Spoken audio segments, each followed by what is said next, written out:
Nogometaši Grobničana opisali su vrijednu pobjedu protiv Kroacije iz Đakova i drugom uzastopnom pobjedom dodatno se udaljili od zone ispadanja. Domaćini su dominirali od samoga početka. U 20. minuti Borna Kovačević sa 20 metara puca, ali Katalinić vadi loptu iz male mrežice. Domaćin je bolju igru u prvome dijelu okrunio u 28. minuti. Paškvan precizno pogađa za vodstvo 1:0.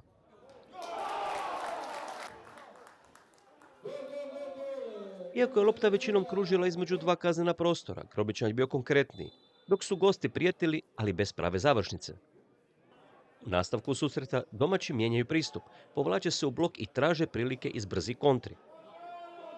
Tako u 54. minuti Paškvan probija desnu stranu i pronalazi Kovačevića, čiji udarac završava na prečki.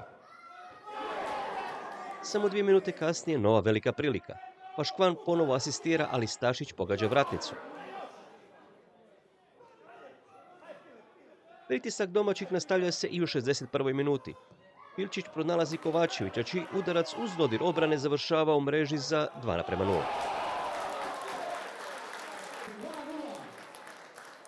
U 83. minuti gosti se vraćaju. Ljulj koristi nesigurnost obrane i pogađa za 2:1. Završnica donosi neizvjesnost zbog rezultata, ali Grobničan zadržava kontrolu i bez većih stresova čuva važnu prednost.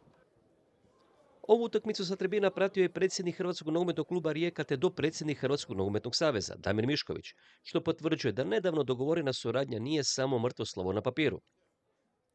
U sljedećem kolu, na Veliku subotu, na Mavrince dolazi Radnik iz Križevaca.